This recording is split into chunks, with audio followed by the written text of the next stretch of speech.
we help business owners scale their business to six figures. In my head, I would say, I want to be an investor and business owner. How I didn't know how it would happen, but I knew that's what I wanted to be. Striving for your potential because it's there. And here are the steps that have helped me do what I've done. They said mediocrity is regret. As if you know how to sell something, you can run a business. Like I was actually a professional extreme unicyclist.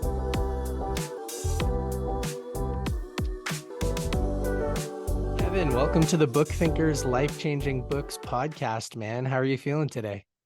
Thank you so much for having me on here, Nick. Today is a fabulous day, especially when I get to hang out with you.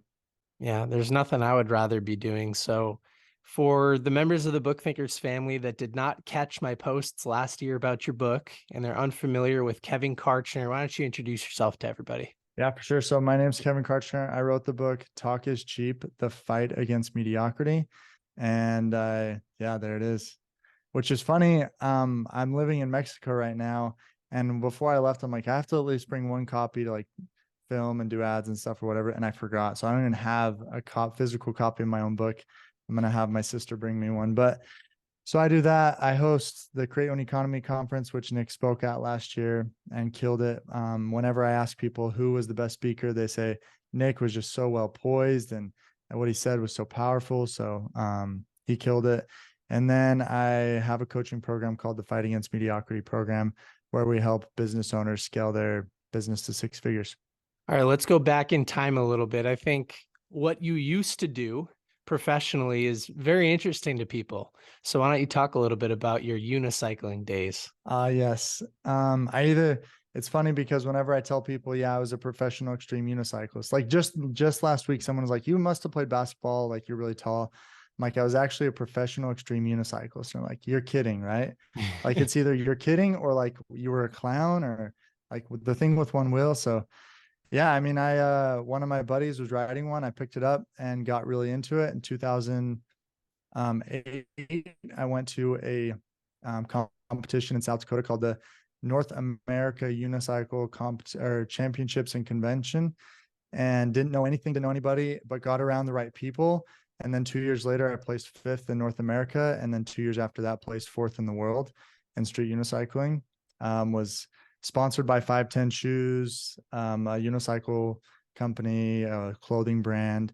But I'm not doing it today because there wasn't a ton of money in it. And I want to be able to walk when I'm older. But yeah, if you Google Kevin Kartchner Unicycle Freestyle, we still have the top viewed extreme unicycle video in the world. It has like 2.7 million views.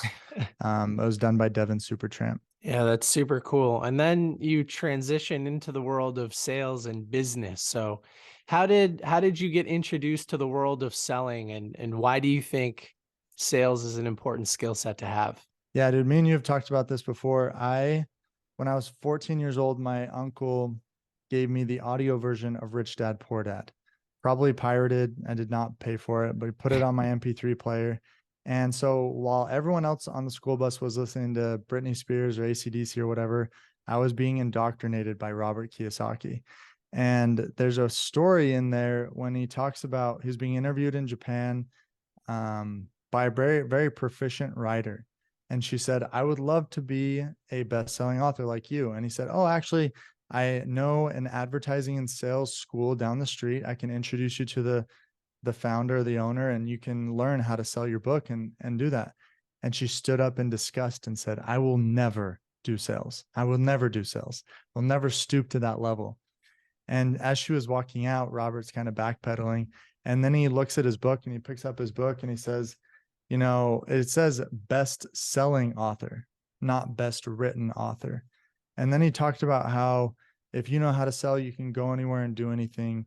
And so from that point forward, I always knew I needed to learn the skill of sales. But it wasn't until I graduated from high school in accounting and realized that $60,000 can't buy you very much real estate or get you very much passive income or do very much once you get married.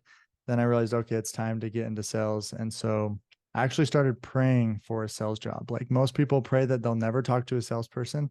And I, for 7 days, prayed that I would get a job in sales. And on the seventh day, ran into a friend at a breakfast place. And he's like, I'm actually hiring salespeople, and the rest is history. What are some of your other memorable takeaways from Rich Dad Poor Dad? And have you read the book again? And if so, how many more times? I've read it probably like 5 or 6 times, listened Yeah, slash read. we're in the same And boat there. yeah, it's one that whenever it's just like, it's a paradigm shifter, for lack of a better term. Like, it's a paradigm shifter. One of my other big takeaways from that book was the idea of investor and business owner and making your money work for you and getting leverage. Ever since I learned about that concept in school, when I was in high school and middle school, when the teachers would say, what do you guys want to be when you grow up? And everyone would raise their hand and be like, doctor, firefighter, police officer, whatever. I was always too ashamed, not ashamed, but shy to raise my hand. But in my head, I would say, I want to be an investor and business owner. Hmm. How I didn't know how it would happen, but I knew that's what I wanted to be. So that's probably my other big takeaway from Rich Dad Poor Dad.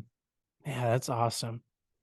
As you may know, and as we may have talked about before, I was not much of a reader growing up, and I was also insecure in the classroom about sharing what I wanted to do, which was a confusing space for me because I didn't know what I wanted to do anyway. Definitely not business person, investor, entrepreneur. I mean, I wish I had that set of glasses on when I was 14 or 15 years old.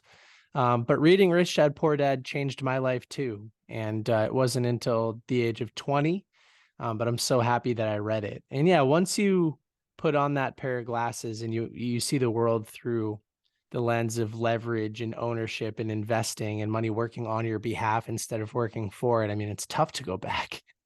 Mm-hmm. So just like you, I'm probably unemployable at this point. Yeah. Yeah, no, exactly. And I mean, even though I read it when I was 14, I didn't know how to start a business, which I just didn't. Like, I didn't know, I didn't have any, feel like I have any good ideas. I didn't know sales. Um, I didn't know like what a business looked like. I was so scared to put myself out there and be like, I do this. Will you buy something from me? Like, so scared. Um, And so I didn't know what else to do. So I went to college and got a degree in accounting because I thought that was the language of business. And someone said, if you understand accounting, you can do a business, you can run a business, whatever. What they should have said is, if you know how to sell something, you can run a business, and do that. And it wasn't until I learned sales that I was like, oh, this is how you run a business. Like, you have to exchange money with someone else, which, as a recent discovery, I think that's why I'm so passionate about what I do and helping businesses grow, in sales and marketing, and reach that first 6-figure mark and beyond, is because I just didn't know how to do it for 13 years. From 14 to 27, I didn't know how to do it. So I think that's one of the reasons I'm so passionate about it. When you're coaching people in your programs, and at your conferences and in general, um, what are some of the key characteristics of a good salesperson? What types of skill sets do you encourage people to cultivate and learn more about?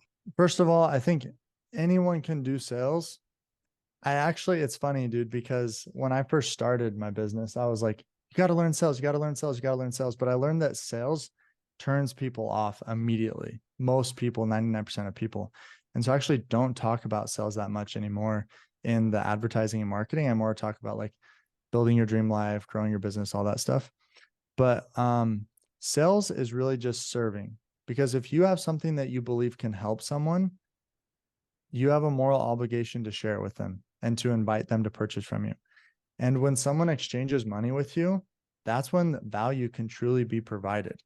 So sales is just like having something you believe in and going out and telling people about it and exchanging money with them. That's like super simple.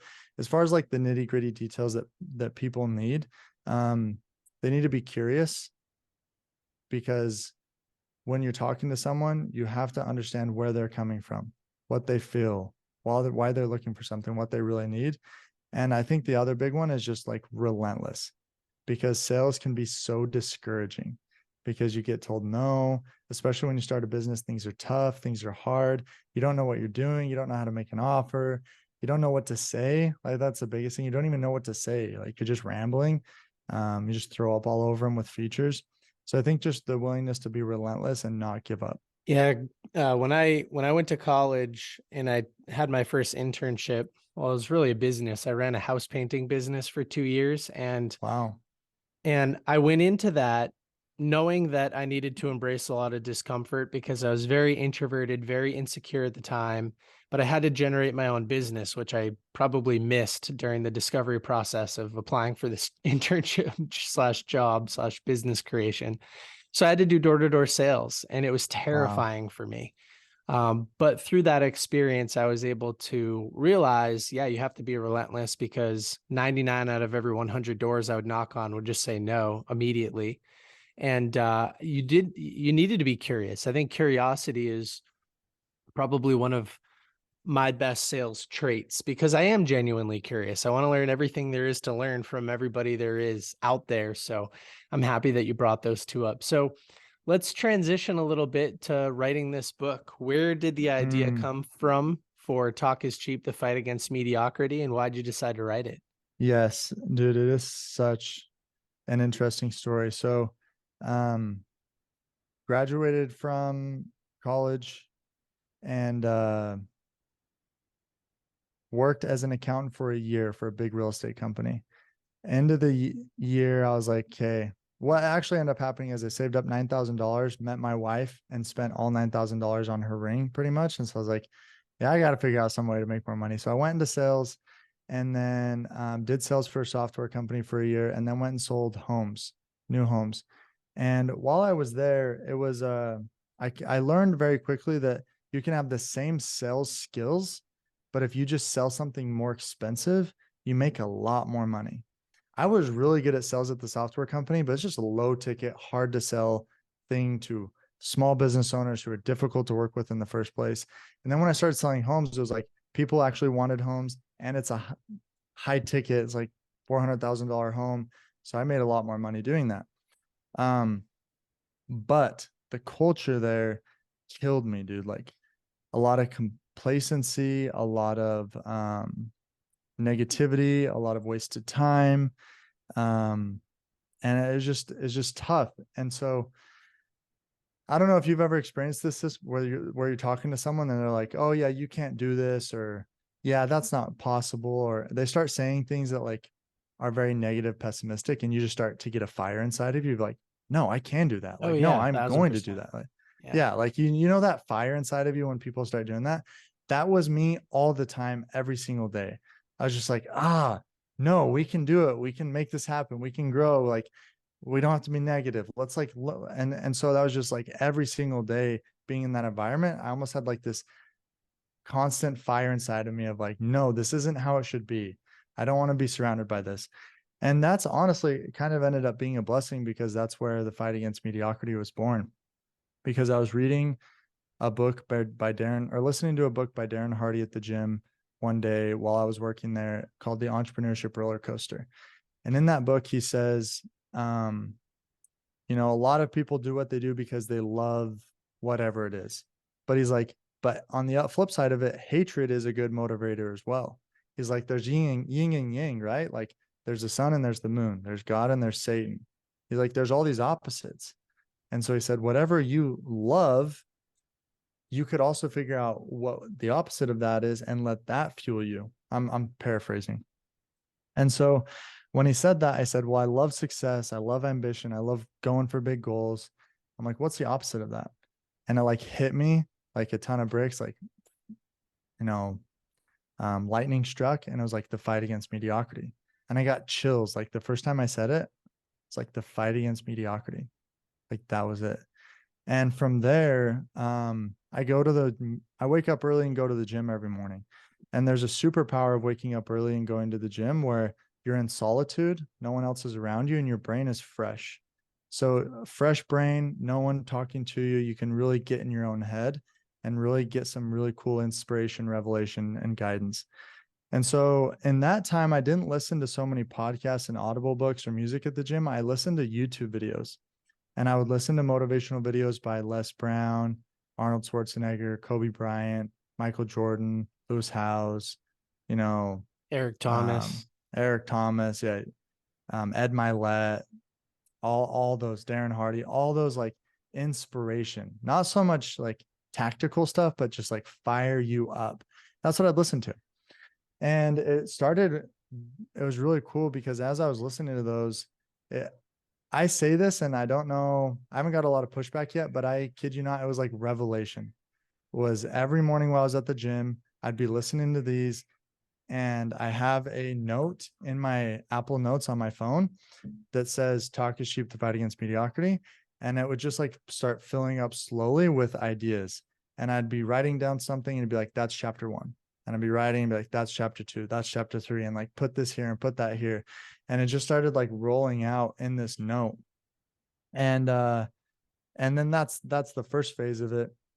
And I'd actually had, I'm ashamed to say this, but I had the goal to write a book for 4 years, but I never did it. And one huge shift made the biggest difference for me from going to, oh man, I didn't accomplish this goal this year, to, yes, I finally did it. Number one, it was having fewer goals and getting more focused on them. But number two, it was the daily action was my focus and not the big goal. I think what happens sometimes is we look up at our goals are like this big Mount Everest, and we look up at it and we're like, yeah, that's not happening today. That's way too big. I'm just going to try again tomorrow. But instead of doing that, I just looked straight down and I said, all I have to do today is write 500 words. And so I'd wake up every morning and I'd write 500 words. And some days I'd write 1,000 or 1,500, just flow. You know what I mean? It would just flow. I know you're working on your book or almost done with it. So I know you know how that goes. Others days it'd be like, I felt like a caveman, just like trying to hit the buttons and make the words come out, and it just wouldn't flow. But I noticed that consistency, after 4 or 5 months, I had this book and I was like, it's here, it's right in front of me.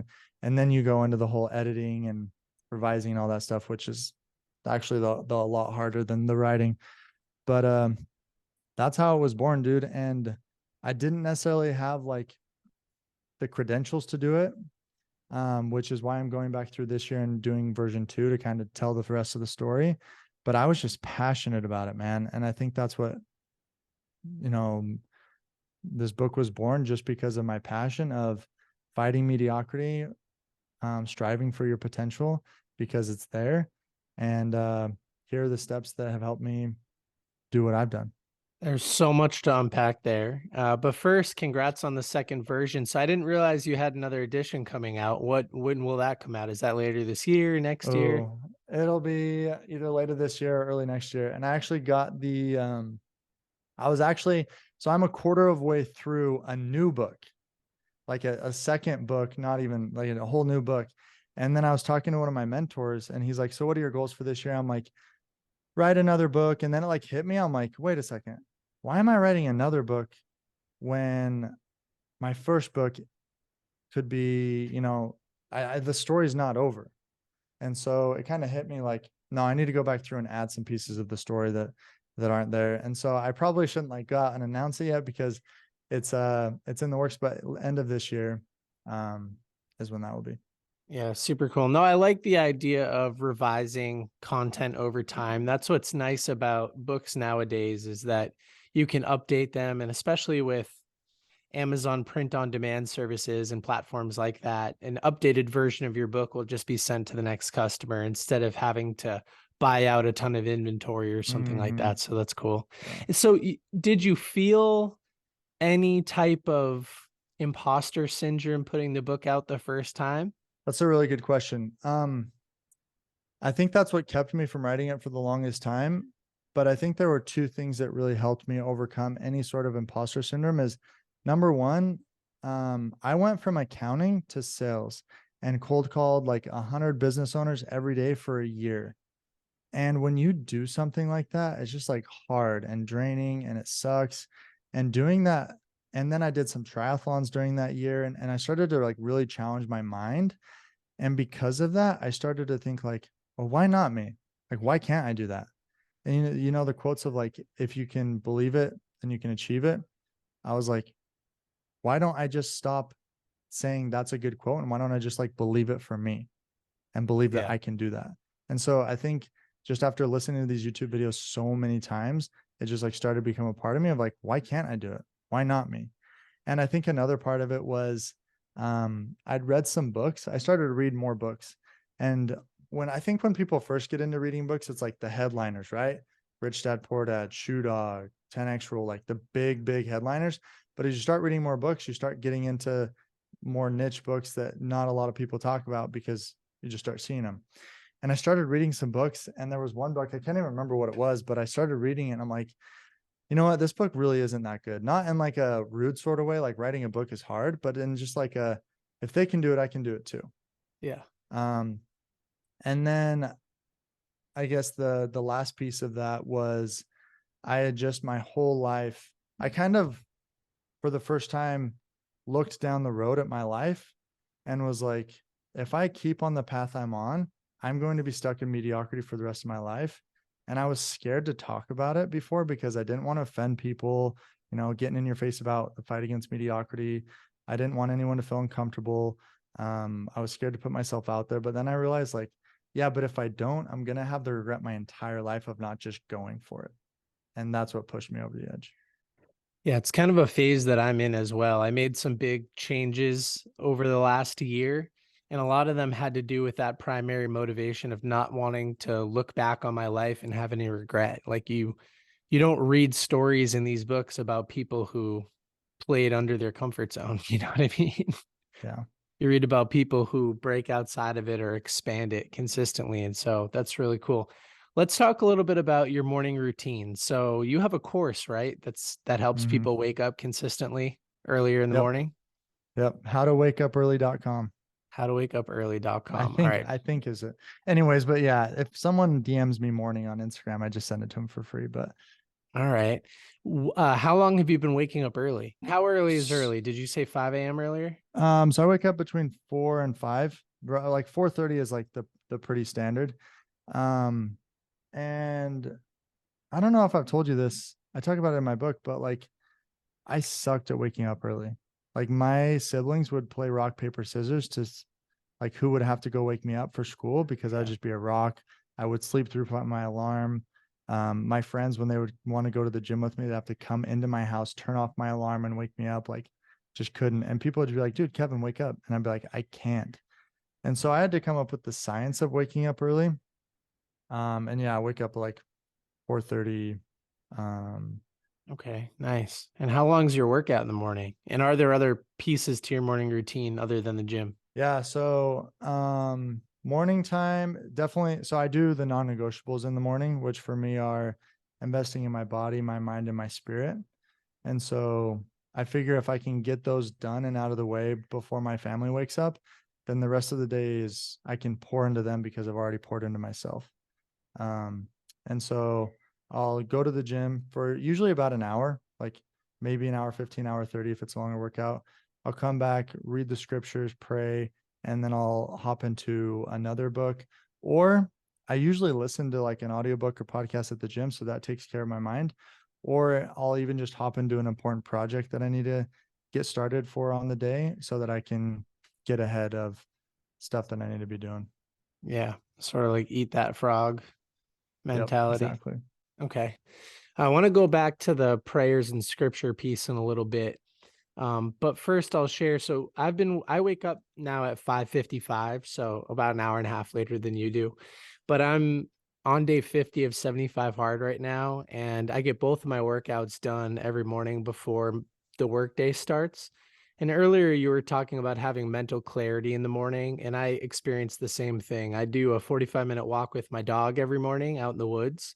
And I go early enough that there's only one or two people in this big 50-acre park when I'm there every morning. And so it's a lot of time to think about business and life and whatever I have going on. And then I hit the gym with a little bit of caffeine and I get the blood flowing. And having those exercise endorphins to leverage for the rest of your workday is also an amazing feeling.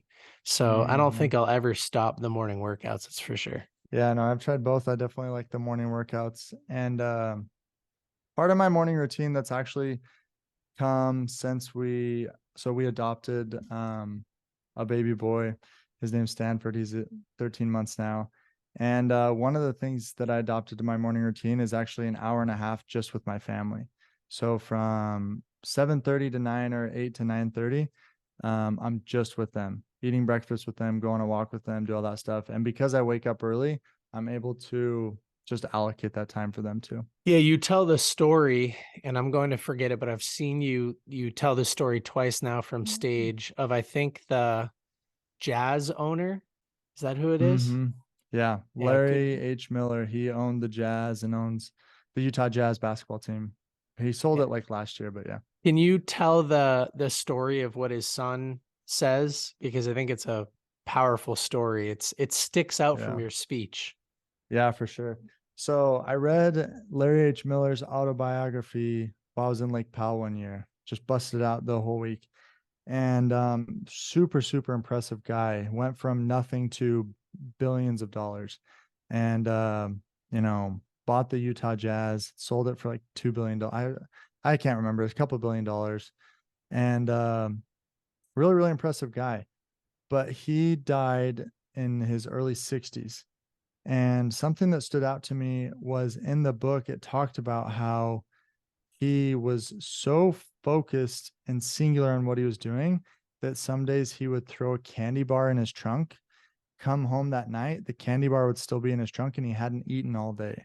And he would just like push his body, push his body, push his body, push his body until basically at the end of his life, you know, it wasn't a matter of, oh, I can change it. It was all the neglect had compounded and he declined very, very rapidly and died in his early 60s. Um, and his son Brian, and it fascinated me. And so I started looking up just about Larry in general and started reading up on him, how he grew his business and all that stuff. And I found an article that had interviewed his sons. And Mhm. one of his sons, Brian, and I want you guys to, for those who are listening, you know, if you have kids, I want you to imagine, you know, maybe passing on a little bit earlier than you probably should have, and having one of your kids say this about you. He said, yeah, I'll look at all that my dad had done and he made a lot of impact. He did a lot of good, but couldn't he have just taken a little bit better care of his body and his health so he could be here today with us still doing those things? And just like when I read that, it just like hit me.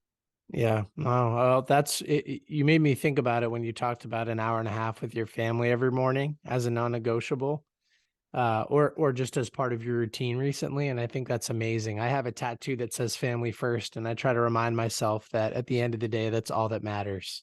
Yeah. And I want Yeah. to build that to my family as it grows in the future as well. Yeah. It's a fun thing to talk about because I mean, I could tell you, I could start saying a lot of names, really successful people. And one of the things that they say once they've, you know, got all this success is, yeah, it was really good, but I regret not spending time with my family.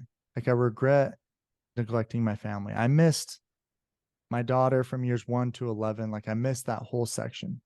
And it just clicked with me. I'm like, I just never want to say that. I just don't ever want to have to say, oh, yeah, it's all this success is good, but man, I really wish I would have spent more time with my family. Like, I just don't ever want to say that. Yeah, I feel the same way. It's part of the reason that I became an entrepreneur. I don't ever want to say, oh, I missed a T-ball game or I missed a this or I missed a that. Like I want to be involved in coaching sports programs. I want to travel with Mm. my kids, all that type of stuff in the future. I don't have any yet. So that's really cool. Let's transition a little bit back to the book. So mediocrity, can we define that? Do you have a definition that you use on stage or while you're talking to people about it? Mediocrity is so at the end of my podcast, I actually ask everyone, what does the fight against mediocrity mean to them? Um, and I honestly can't remember who said it, but they said it. And I'm like, oh, I'm gonna start using that definition. They said mediocrity is regret. Mediocrity is regretting that you could have done more, you could have become more, but you didn't. For me, that really struck a chord with me because when I think of the fight against mediocrity, the reason I'm fighting it is because if I settle for mediocrity, then at the end of my life, I'll be like, dang, I messed up. So that's it. Wow, I really like that. Mediocrity is regret. I read somebody recently, it was a quote in a book called How to Die Happy, and the author was quoting somebody else, and he said that grief is love unexpressed. And I think what you said just made me think of mediocrity is life unlived. Yeah, it's under Mm, your potential. So that's a really cool way of phrasing it. wow. I'm gonna Yeah. write that down. Write it down. Mediocrity is life unlived. Maybe I'll That have just to. became a Kevin Kartchner original. I'm just kidding. Original quote. I like it. Uh, No, this subject is something I think about a lot because in my book, which you brought up, it's on its like fourth round of editing now or something like that. So I'll pick a date soon, but I write a lot about that in the beginning of the book too, because I think reading Rich Dad, Poor Dad, what it originally did for me was it showed me all of this unfulfilled potential. I wasn't conscious of what I could become until I read that book. And I realized that there was this entire world outside of the lane that I was currently on, and I was ignoring it. It's like I had blinders on. Once I removed them, it was scary because, okay, wow, there's a lot more work to do than I thought. I thought I was just going to follow this 9 to 5 thing up the chain for 60 years and be happy and retire. But no, wait a second, there's so much more to life than that. And so yeah, when I think about mediocrity and when I'm writing this book and kind of framing how I got into personal development for people, it's all about unfulfilled potential, like a life unlived. It's a scary thing to think about sometimes. yeah, no, it really is. I mean, it's one of the things that drives me every day, which healthy or unhealthy, it's like I never want to look back and be like, yeah, I just settled. So No, I think healthy. I have a tattoo on my chest, Memento Mori, remember your own mortality. Like you are going to die. You don't have an infinite amount of time on this planet. I'm super into biohacking and everything, so I'm trying to fight that narrative on one side of the spectrum. But on the other side, you have to realize we're all going to die. And so sitting around every day watching other people become successful is just not an option when you're aware of what you're capable of doing yourself. And so it's great that you're fighting mediocrity. Tell us a little bit about your program, the FAM program. What is that all about? yeah, it's pretty funny. When I started the FAM program, basically what happened was I was working selling homes. I was the vice president, or I guess director of sales. It's actually my dad's company. It's a really, really big home building company. They sold 400 homes a year, and the average home price is $350,000. So you do the math on how much revenue they're doing a year. A lot of the green. And my dad was like, "Hey, if you want to take it over, like, yeah, let's do it. Let's make it happen." And there was something inside of me that was like, yeah, but that's not what you're supposed to do, Kevin. And that's tough because, you know, feeling like you're letting your dad down, not carrying on that legacy and not growing what he created and staying there, it was a tough decision. But one of the things that happened was my neighbor across the street was like, dude, I'm in sales, I'm struggling. I see you're doing well with sales. Can you give me some feedback? First time ever anyone had asked me for sales help. My team, I was the director of sales, so my team had to listen to me when I did sales trainings. They didn't ask me for help. It was like, I'm leading the meeting because I'm the director of sales. But the first person to actually ask me for help, and he came over and I was like, hey, dude, what's going on? Where are you getting stuck? He's like, this, and this. I'm like, okay, well, try this, try this, try this. Grabbed a book off my shelf, or I think I ordered it for him. I was like, and I'll order you this book and read it. And he's like, okay, cool. I spent about an hour with him. And the next week he texts me. He's like, dude, I did what you said. I closed 5 deals this week, made more money in a week than I ever have in my life. And I was like, dude, that's awesome. Congrats. And then it kind of clicked for me. I'm like, maybe I could do something like this full time, because I'd always looked up to Darren Hardy and, you know, all the success mentors and everything. I was like, man, it would be so fun to do something like that. That was the first time it ever like became a thought, was maybe I could do something like that. Long story short, I like to tell the stories, but long story short, I ended up quitting and starting the Fight Against Mediocrity program. And the first thing I did when I quit is I found someone who'd already built a successful coaching company, and I paid him $18,000 to teach me what to do. And that saved my bacon, dude, so much, because they had already made the mistakes. And so they just taught me, like, do this, do this, do this, don't do this, don't do this, don't do this. and boom, you're good. And the whole goal of the Fight Against Mediocrity program at first was to help accountants become salespeople. And everyone laughs as soon as I say that. And I actually had one person say like, oh yeah, that makes sense. I'm like, no, it doesn't. Like accountants are accounts for a reason, and they do not want to do sales. Although I did sign up one accountant for the program, but 2 weeks after doing that and marketing it, and I was like, yeah, that's not it. And so I was like, okay, well, let's help people with sales. Sales is the number one function of a business. If a business does not sell, they will not make money. So I created a program around that and just started, cold DMing people and being like, hey, let's hop on a call, see if it'd be a good fit. And since then, it's grown to where we are niched is we help solopreneurs who are struggling to make their first 6 figures. We help them make their first 6 figures in their business. And that's through sales, marketing, and actually a lot. Like the first couple of weeks of the program is actually just around your mindset around money and sales. Because I think a lot of times you can give someone the skills, but if their mindset isn't right, then it doesn't matter. So yeah, that's the program. And we actually just did a survey. If you'll let me put this little plug Oh in, we yeah, actually yeah, just go ahead. surveyed all of our customers, learning about them, figuring out where the niche was. And it was really cool because that was the niche, is helping them get their first 6 figures, hire their first employee, feel like they're not just like trapped. And on average, when someone joins the program, they're making around $63,000 a year. And on average at the end of the program, and it's like people are in the program for like 6 months to a year. And so it varies on the length, but on average, in that time period, they end up making $163,000. So after, which is really, really cool to see, and just helping people. It's been really fun. It's been had its challenges, but it's been cool to help people grow. Yeah. How much does it cost to get involved in the program? So right now the program, it's a membership, and it's between $7,000 and $15,000 for a 6-month membership. Okay, cool. And people just hit you up on Instagram or go to your website? Yeah. All right. Now I have a couple more questions that I'm more curious about. You tell me if you want to pass on any of these. So growing up with a father who's so successful running a big company, you guys do the math. Did you have to create a chip on your shoulder, knowing like a lot of people have this, a lot of successful people grow up in successful families and they don't have the ambition to go out and do anything special because they're just living a life where no matter what they do, their parents always protect them financially. But it sounds like you're helping people overcome financial scarcity quite often in the beginning of your program, yet maybe you didn't have to face that.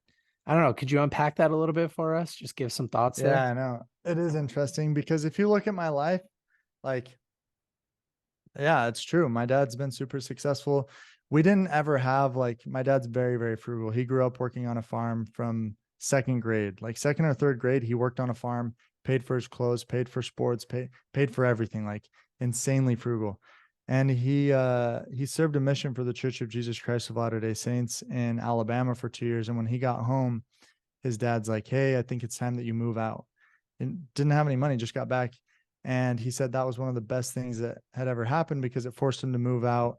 He was going to Weber State University, and dropped out because he couldn't afford it.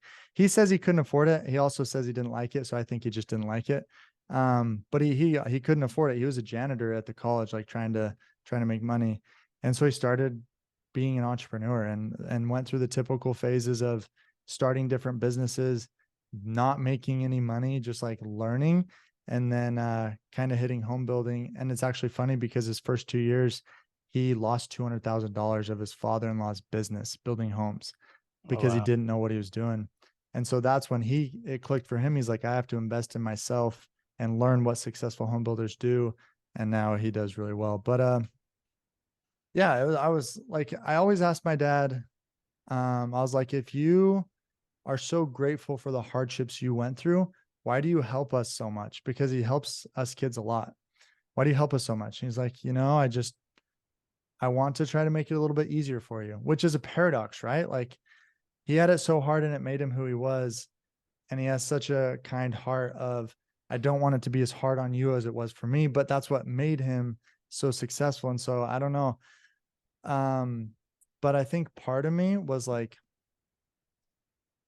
and I think, for lack of a better way to describe it, I'm a little bit wired differently because I wanted to prove myself, for lack of a better term, like the pride of just like, I want to prove myself. I don't want Yeah. people at the end of my life to be like, well, Kevin, your dad handed you this, your dad handed you this, he handed you the company. Like, you're nothing. You don't do anything. Like, even saying that, that like hurts. You didn't do anything. And so for me, it was more of a, I need to prove myself. If for no one else, then for me. Yeah. Well, that life would come with a lot of regret, right? Or life unlived, mediocrity. So that makes sense.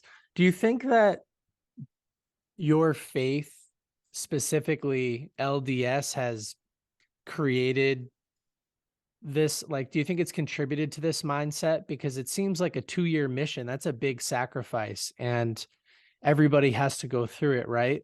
So it just creates this, I don't know, almost like this drive to work, or this willpower to get out of bed and do it, that a lot of people don't have, because, the traditional kind of the average American goes to school, takes on a bunch of debt, does zero service work, and yeah, the path that you went through sounds just so much more fulfilling and more closely related to personal development. It's no like secret that if you take an 18-year-old kid who doesn't have life figured out and you take them and you put them somewhere, especially a third world country. I served in Mexico, so I had to learn a new language. And you say, hey, your job for the next 2 years is to learn the language and go talk to as many people as possible to share the gospel of Jesus Christ. Like, that's hard.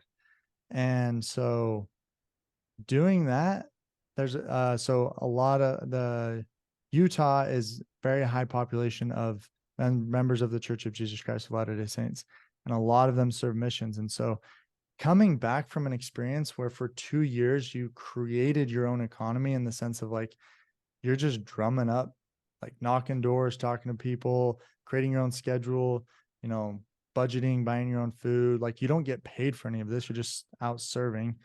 Um, when you come back from that and someone says, hey, like, do you want to start your own business? It's like, well, I just did that for 2 years and it was way harder than starting my own business. So yeah, why not do that? And so I think it builds a lot of confidence in your skills and your ability to make stuff happen. And for those that do it right, I think it also builds a lot of faith in that God will take care of you when things get hard. Yeah, I think about that sometimes too. I was raised in the Catholic Church, and what's great about religion is that, at least while you're on this planet, like, there is no final answer. Um, and I guess what I mean is, if somebody in your family dies, God forbid, or if something terrible happens to you, like, you have your faith to fall back on. Um, but today there's a lot of ideology that has an end point, like political ideology or sports ideology, where your team loses and it's over and you fall apart, or your political party that you're affiliated to loses and you fall apart. And with religion, you always have something to fall back on, which I think is amazing. A great set of morals and ethics, and a great community to fall back on as well. A lot of people are out there riding solo that aren't part of a faith-based community. So I Yeah. think that's important too. Yeah. No, I know for sure. I mean, just everything's changing so fast in the world. If you have nothing that's like stable and that you can trust and lean back on, principles that you can lean back on, you can get confused really fast. All right, we're getting towards the end of our time. What's next for Kevin Kartchner? Tell us a little bit about what you have going on. You already mentioned the book. You already mentioned, did you mention on camera that your conference is in May? No, I didn't. So yeah, that's the big push right now is we're hosting our second annual Create Your Own Economy conference, May 18th through the 20th in Salt Lake City, Utah at the Salt Palace Convention Center. We're capping it at 200 people.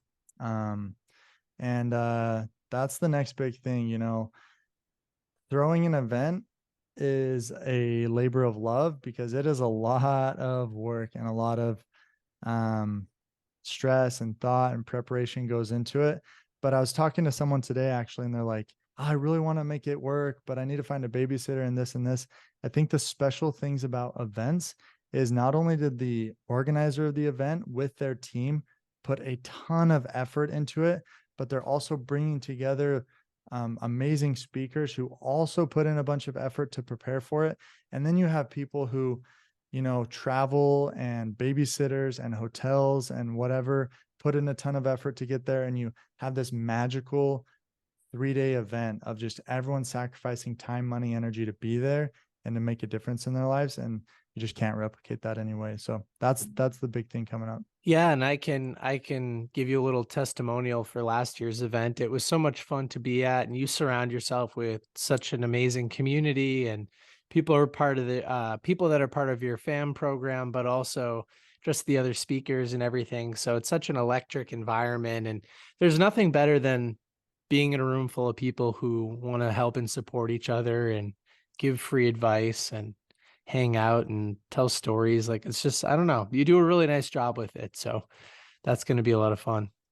It's kind of you. Yeah. Thank you. It's I kid you not when I say it's a labor of love.